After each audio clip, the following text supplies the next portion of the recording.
Muy buenos días, damos las gracias a la Dirección del Deporte Universitario por permitirnos este espacio. El día de hoy tengo el gusto de presentarles a la licenciada Diana Marcela Vázquez Olvera, ella es licenciada en fisioterapia, la cual tratará con nosotros el tema de lesiones musculares de pantorrilla. Bienvenida, licenciada, y muchas gracias por estar con nosotros. Gracias, doctora. Muchas gracias por el espacio y bueno, pues bienvenidos y bienvenidas a esta plática. El tema de hoy, como bien lo menciona, son las lesiones musculares de pantorrilla. Si bien no son las más comunes, están por detrás de lesiones como de los isquiotibiales, los cuádriceps o los aductores. Son lesiones que también pasan en los atletas, sobre todo alto rendimiento, lo vamos a ver un poquito más adelante. De ahí la importancia como de también hablar sobre estas lesiones que tal vez no son tan comunes, pero también requieren un manejo un tanto específico.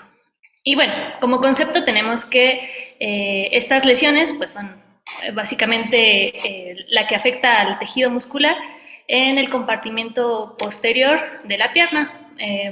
Este compartimento posterior, lo vamos a ver, es el conjunto de tres músculos. Los gastrocnemios, que son, bueno, es un músculo, pero está compuesto por dos cabezas, así se le llama. Es la cabeza medial, la tenemos ahí coloreada en color amarillo, y la cabeza lateral está en color rojo. Bueno, ese es un músculo. El otro sería el sóleo, que está ahí coloreado en verde. Y bueno, aquí no se alcanza a ver, lo vamos a ver en otra imagen, pero el músculo plantar también es parte de estos músculos que en conjunto se denominan tríceps sural.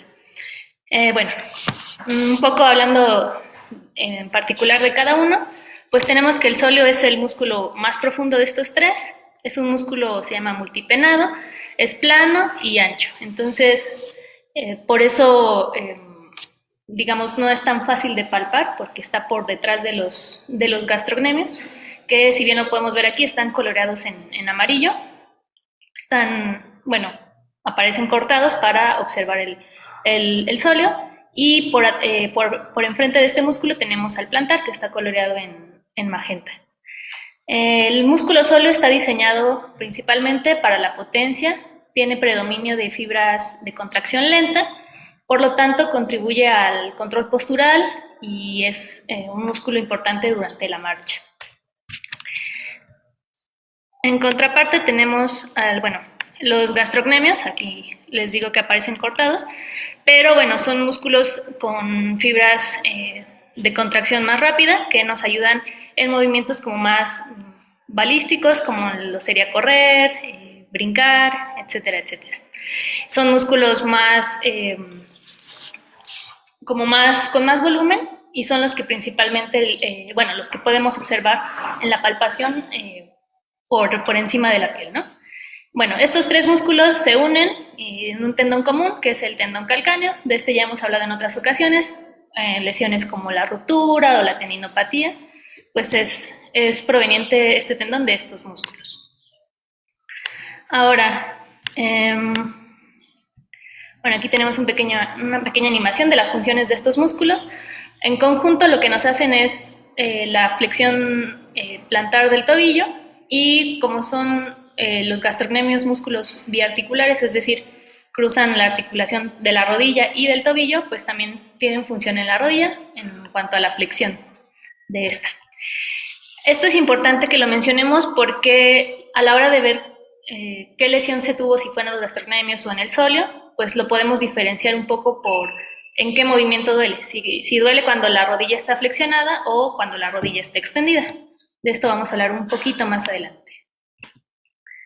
Bueno, algunos datos epidemiológicos. Es una lesión común en deportistas de 22 a 28 años, afecta con mayor frecuencia a los hombres y bueno, tiene una recurrencia relativamente alta, aproximadamente el 19 al 31% de los casos inciden en volverse a lesionar. En cuanto a qué músculo es el más afectado, pues serían los gastrocnemios. Y dentro de estos, recuerdan que les mencionaba que hay dos cabezas, la medial, o sea, la de adentro, por así decirlo, y la lateral, la de afuera. La medial es la que se lesiona con más frecuencia, en un ratio más o menos cercano a 2 a 1. Y bueno, aquí está el porcentaje, 58 a 75% de todas las lesiones del tríceps sural son en el gastrocnemio medial. Ahora, hay ciertos factores de riesgo que se han investigado, no están tan claros y tan establecidos, pero estos son los que más hay evidencia. En cuanto a la edad, hablábamos de este rango de 22 a 28 años, sin embargo, también en atletas, sobre todo corredores arriba de los 50 años, es una lesión bastante común. El tipo de deporte también influye mucho, de hecho, antes se le denominaba a estas lesiones como pierna de tenista. ¿Por qué? Porque era un movimiento común, bueno, es un movimiento común en los tenistas, hacer una extensión de rodilla mientras el tobillo está plantado, por ejemplo, cuando hacen los servicios. Y bueno, otro factor de riesgo es alguna lesión previa en algún otro músculo, sobre todo isquiotibiales o aductores. Y bueno, las lesiones entre los músculos varían con respecto a la función biomecánica o los perfiles de fibras musculares. Es lo que les mencionaba al inicio. Si bien veíamos que el sóleo, por ejemplo, nos ayuda más a la estabilidad a la hora de los gestos motores, el control postural, son fibras de contracción lenta, entonces estos se lesionan con mayor recurrencia en actividades como más de largo plazo, más de resistencia. Por el contrario, los gastrocnemios, como tienen fibras de contracción más rápida, pues se lesionan más en estos gestos como más repentinos. Ahora, vamos a hablar un poquito en particular de cada músculo, empezando con los gastrocnemios, que son los que más se lesionan. Es común en atletas que practican ejercicios como deportes con raqueta, como lo vimos el tenis, ahora el pádel, que está muy en tendencia, la carrera, el baloncesto, fútbol y esquí. La distensión aislada es más común en fútbol americano.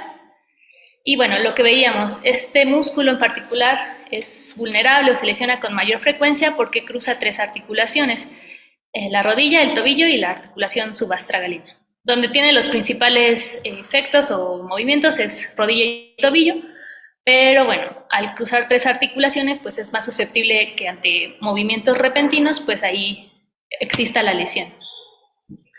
Y bueno, lo que mencionábamos está asociado con actividades de carrera, aceleración, desaceleración, estos cuando vayan a una alta intensidad. Y lo que les comentaba, anteriormente se le denominaba pierna de tenista.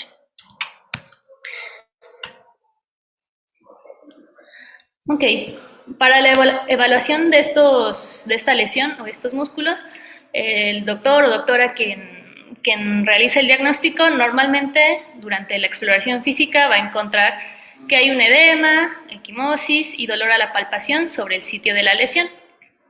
Este dolor, estos signos y síntomas se pueden extender hasta la rodilla o el tobillo y todo puede ser derivado o un dolor referido a la lesión muscular. A la palpación, pues va a haber dolor del vientre medial o de la unión músculo-tendinosa. En cuanto a la función, pues los pacientes normalmente se van a presentar con dificultad para soportar su peso, prefieren caminar un poco como de puntitas para evitar que ese músculo precisamente se estire y con esto disminuir las molestias.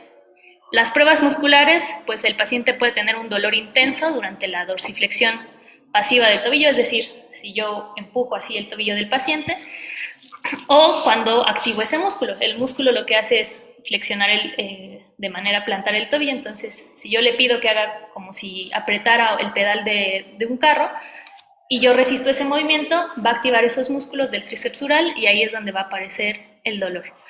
Bueno, si esto es como muy, ni siquiera lo puede realizar, pues nos hablaría de una lesión un poco más grave. Y bueno, ahorita vamos a ver algunos diagnósticos diferenciales, pero esto es en general lo que se encuentra en la clínica. Se puede realizar también un examen neurológico que debe incluir pues las pruebas motoras, es decir, que pueda mover adecuadamente la articulación, con un correcto reclutamiento de fibras musculares y además algunas pruebas sensoriales.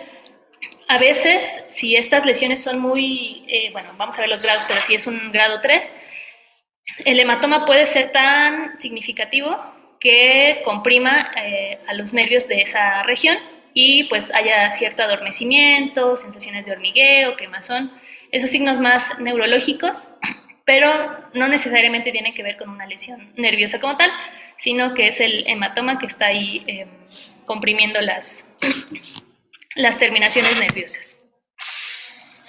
Bueno, ¿qué otra cosa o qué otros signos y síntomas acompañan a estas lesiones? Bueno, los pacientes a la hora de contarnos cómo sucedió esta lesión, pues es común que ellos hayan sentido un chasquido, muchas veces es audible al inicio de la lesión. Entonces, estos gastrocnemios, repito, son en movimientos más repentinos. Entonces, ahí al momento a lo mejor del saque en el tenis, se oye como un pop y bueno, es inmediatamente reconocible este sonido. En cuanto al dolor, se refiere como un dolor sordo, intenso, y bueno, que puede haber hinchazón en la parte posterior dentro de las 24 horas posteriores a que se presentó. Aquí pongo que puede ser latente, ¿por qué? Porque muchos pacientes en ocasiones no tienen el dolor tan inmediatamente a la lesión, sino que poco a poco, a lo mejor conforme se integran, no sé si se cayeron, conforme se integran y dan ciertos pasos o al paso de las horas, el dolor va apareciendo y va siendo más intenso. Hay algo que se llama síntomas podrómicos, que es básicamente como un conjunto de síntomas que se presentan antes de la lesión, que son como más o menos indicativos de que se puede dar si digamos, se detonan los factores para que se dé la lesión. Entonces, hay algún estudio que indica que alrededor del 20% de los casos experimentaron este tipo de síntomas. ¿Cuáles eran? Pues sensación de fatiga, como ligero dolor, como esa pesadez en la atletas, sobre todo corredores o, como mencionábamos, estos deportes, tenis, fútbol, entre otros.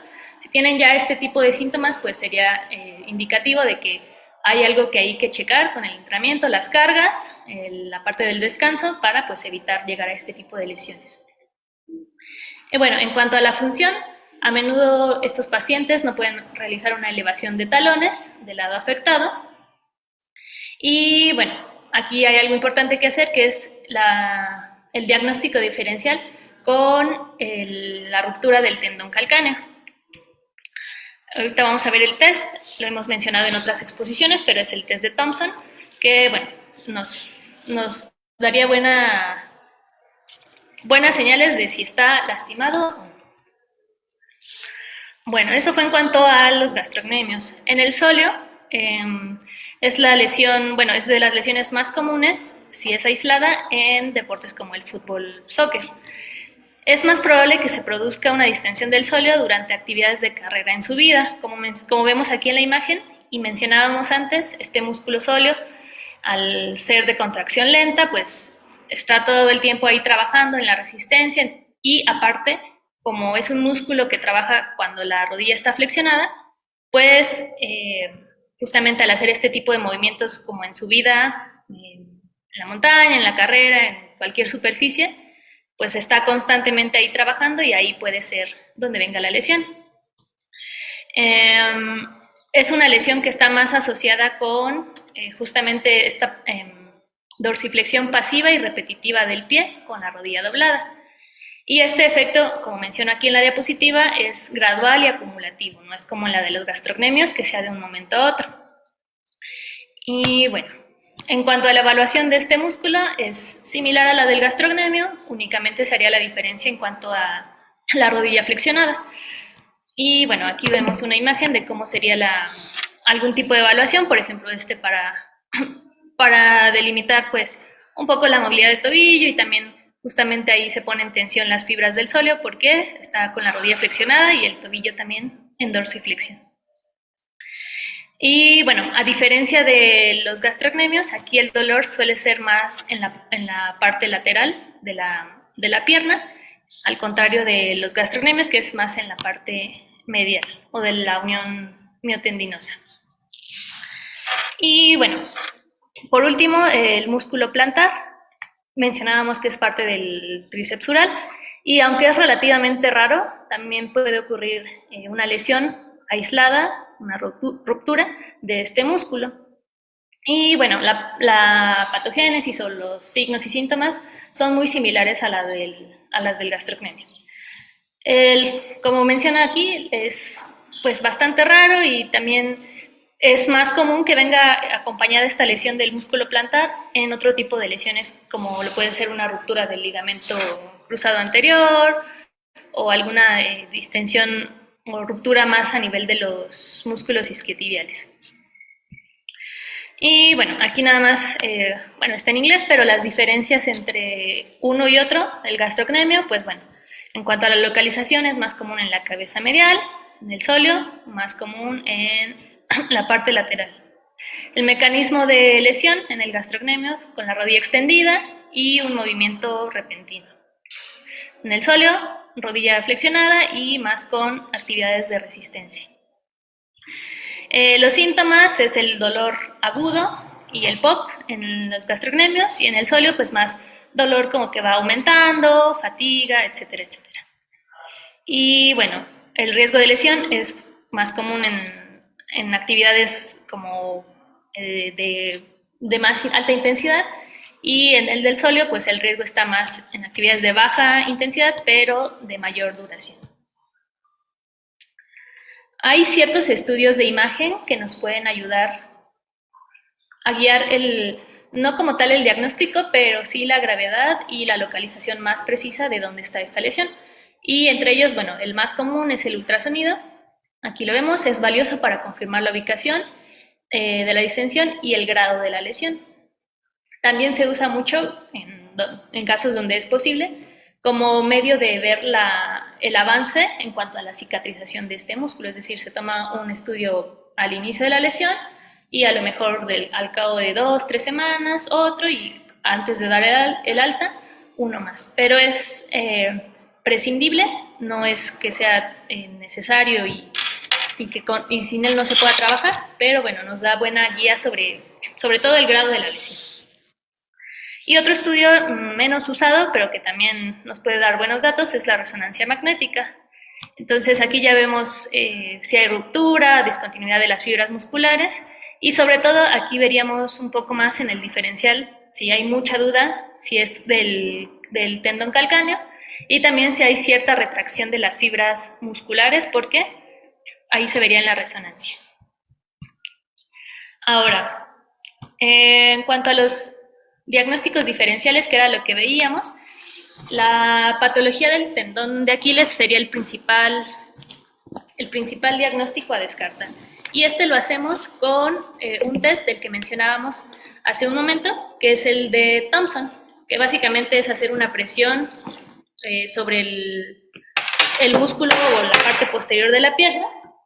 Y bueno, si el pie realiza ese movimiento como de esa pequeña contracción, pues bueno, es que el tendón está íntegro. Si el pie, por el contrario, no hace algún movimiento, pues nos hablaría de que hay una ruptura ahí. Y bueno, algunos otros diagnósticos diferenciales está la trombosis venosa profunda y un posible síndrome compartimental.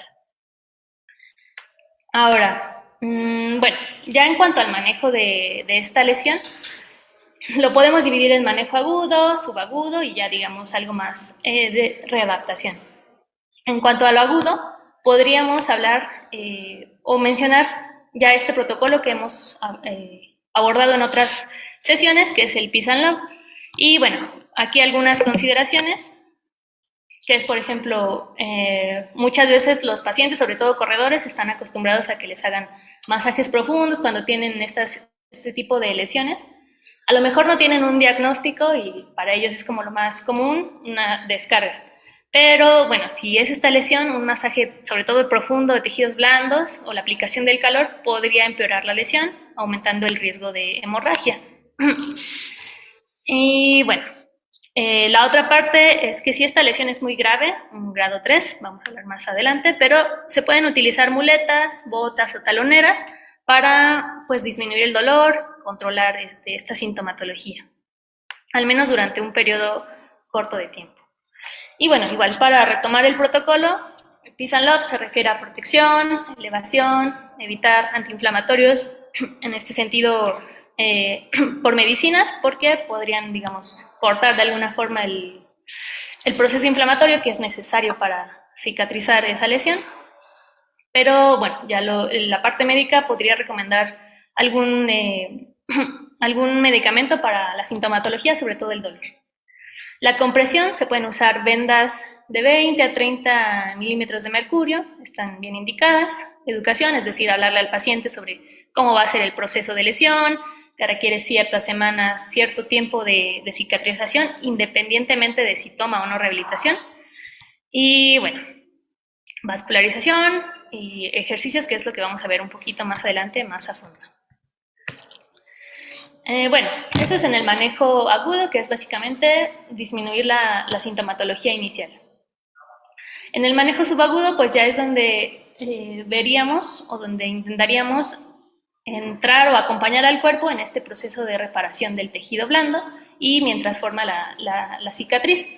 Entonces, este tratamiento está diseñado para básicamente 3 cosas: restaurar la movilidad, prevenir la atrofia o una contractura muscular y guiar la regeneración del tejido, o sea, de esas fibras musculares, para que no estén todas ahí embarañadas, sino que vayan alineadas y de acuerdo también al músculo que se haya lesionado, pues si vamos a hacer, bueno, van a ser fibras como de contracción, una resistencia o movimientos más rápidos. En este sentido, los ejercicios o digamos los parámetros o consideraciones que tendríamos que dar es sí o sí meter ejercicios de fuerza.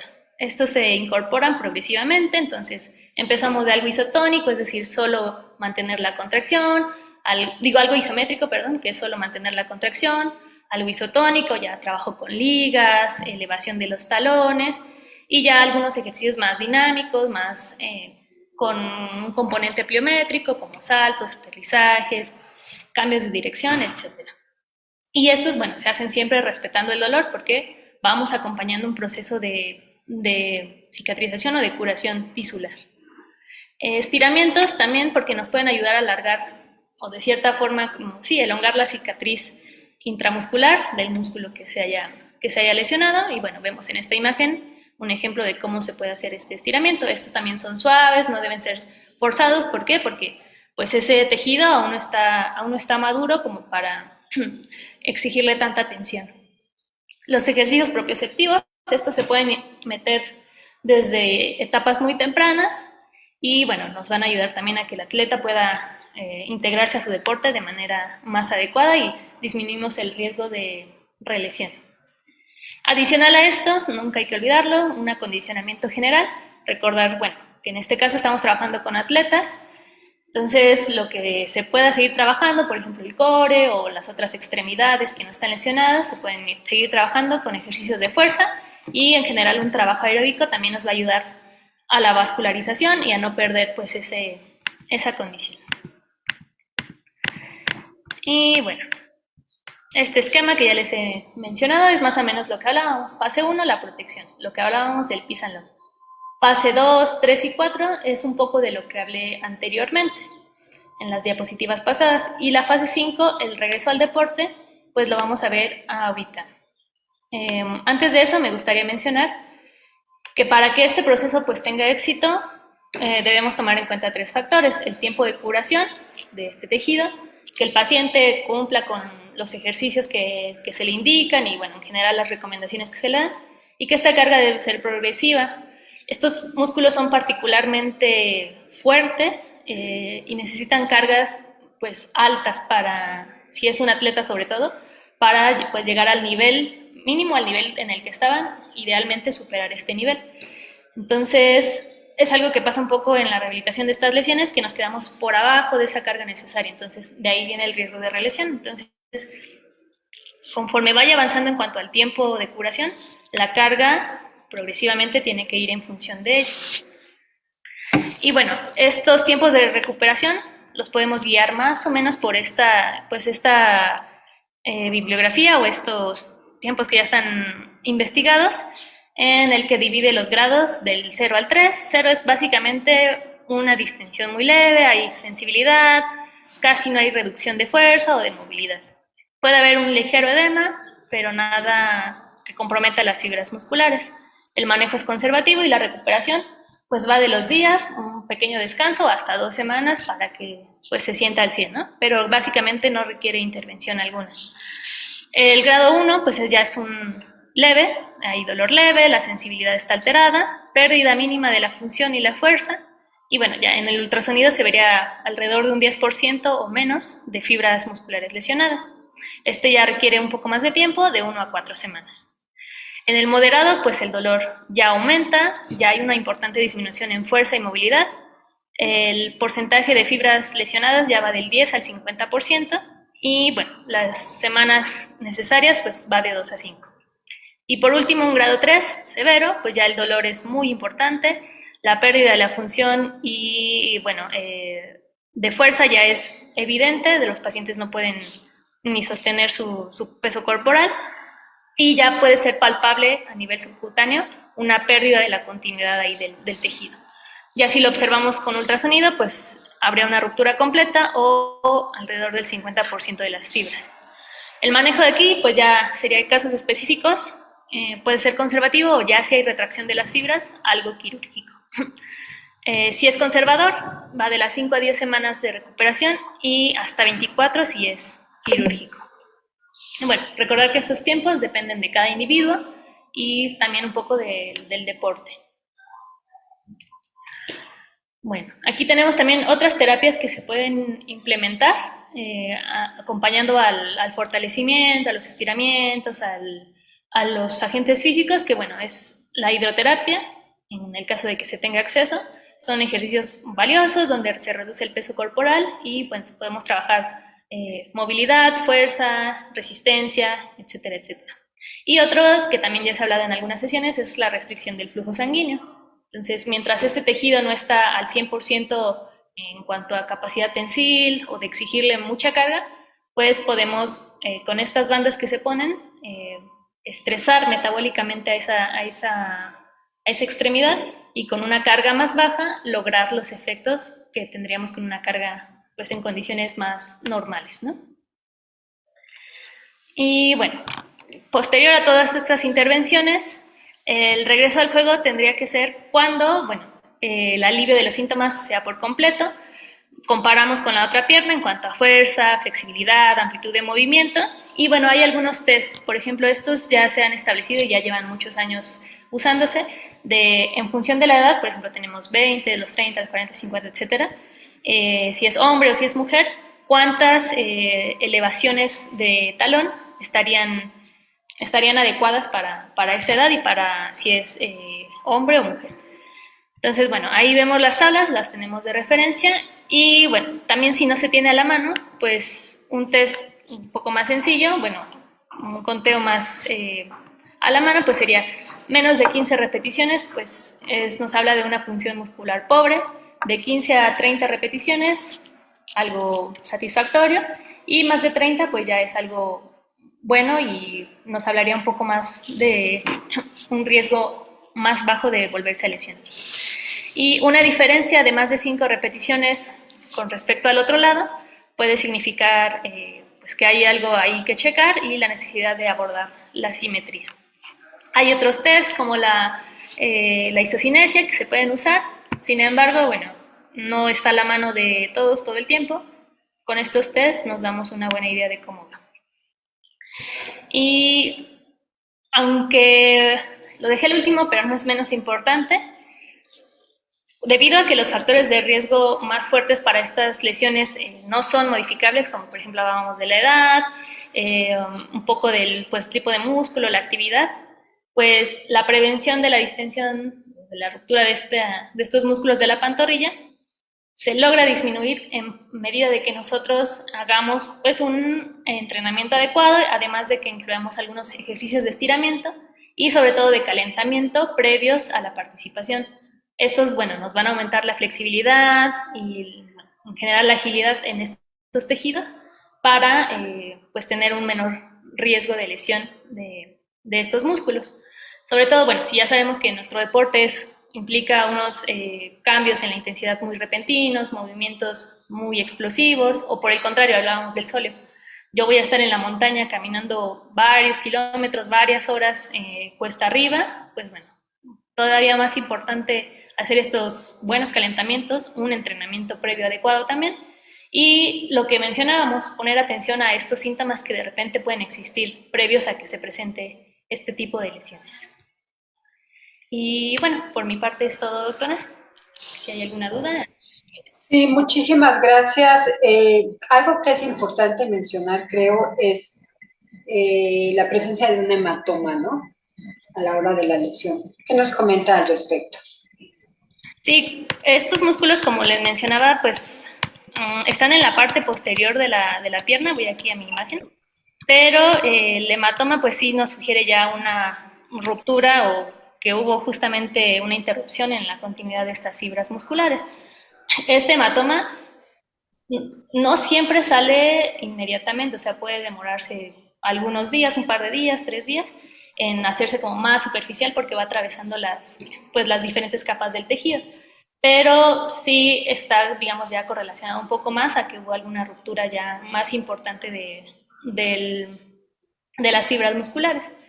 Eh, Igual, a veces es muy impactante, a veces se extiende, como les digo, hasta el tobillo y va bajando, por gravedad va bajando. A veces los pacientes se asustan y dicen como, ay, me lastimé el tobillo también, o algo me fracturé, no sé, en el pie. Pero no, es únicamente el hematoma que se va drenando por gravedad. Claro, y también es importante mencionar que dependiendo el grado del hematoma, la extensión del mismo, podemos pensar en la gravedad de la lesión. Si no aparece hematoma, podemos pensar que es una lesión leve, pero si aparece un hematoma importante, pues entonces que mayor número de fibras se rompieron y que debemos de tener más precaución para su tratamiento. En cuanto a la rehabilitación, ¿qué nos dice de la fuerza? ¿Hay que trabajarla en algún momento? Sí, sí o sí, o sea, es un no negociable. La fuerza, eh, de hecho, es antes, ¿no? Para la prevención de este tipo de lesiones, pero en la rehabilitación sí o sí se tiene que trabajar. Mencionábamos esta parte de los estiramientos que nos pueden ayudar con la cicatriz, la movilidad, pero si ese músculo no está fuerte, si esas fibras no están acostumbradas a trabajar en rangos a los que les exigimos en nuestro deporte o en nuestra actividad, pues se va a volver a lesionar. Entonces, es un no negociable el trabajo de fuerza. Sí, porque nos comenta, tenemos un comentario de, de Adrián Nieto que dice cuál es la rehabilitación más eficaz en este padecimiento. Pues si quiere sintetizarlo, por favor. Pues básicamente sería en 3 etapas, o sea, lo agudo es evitar que se inflame más. ¿Cómo lo hacemos? Con compresión, con elevación, evitar que se dañe más, o sea, paramos esa actividad que nos lesionó, o bajamos la actividad. Si correr fuera lo que nos lastimó, pues hay que parar un periodo. Eh, los medicamentos que nos den un poco que bajen la sintomatología. Posterior a esto, pues ya vendría el trabajo como tal de rehabilitación o más enfocado, que es básicamente recuperar la movilidad, es decir, que yo pueda mover un poco, primero bien, al 70-80% mi tobillo. Conforme ya vaya avanzando en movilidad, voy metiendo un poco de fuerza. Pueden ser isométricos, que es básicamente solo como contraer o poner tenso el músculo. Después un trabajo más con ligas, o sea, a subir y bajar, a los lados. Después ya podríamos poner algo más con carga, por ejemplo, de nuestro cuerpo, subir y bajar las puntas, los talones, perdón. Vamos añadiendo peso, como les mencionaba, son músculos que requieren cargas relativamente altas. Obviamente esto se va a adaptar al paciente. Entonces, conforme yo vaya avanzando en la progresión de cargas, mi dolor tiene que ir un poco disminuyendo. Tengo que respetar cierto grado de dolor. Un 3, un 4, podemos estar bien trabajando con peso. Y bueno, ya al final pues serían ya, si tu deporte implica movimientos explosivos, saltos, cambios de dirección, pues eso también se tiene que ir trabajando poco a poco sin dejar el trabajo de fuerza. Muy bien, licenciada, muchísimas gracias. Y no sé, algún comentario para terminar, por favor. Pues nada más, les mencionaba, es una lesión no tan frecuente, sería la cuarta más frecuente en cuanto a lesiones musculares del miembro inferior. No por eso deja de ser importante y bueno, ya vimos que hay ciertos signos como que esta sí avisa, al contrario de algunas otras que son pues repentinas, por así decirlo. Esta sí nos llega a dar sintomatología antes, entonces no ignorarla, atenderse a tiempo para evitar que sea una gravedad mayor. Gracias, y bueno, solo recordarles que tiene muchos sinónimos esta lesión, de cómo se nombra. Hay quien les llama desgarres, rupturas, distensiones. pero básicamente son lesiones musculares y es como nosotros lo manejamos y se maneja universalmente. Pues muchas gracias, damos las gracias a la Dirección del Deporte Universitario por permitirnos este espacio y los esperamos en la próxima sesión. Muchísimas gracias.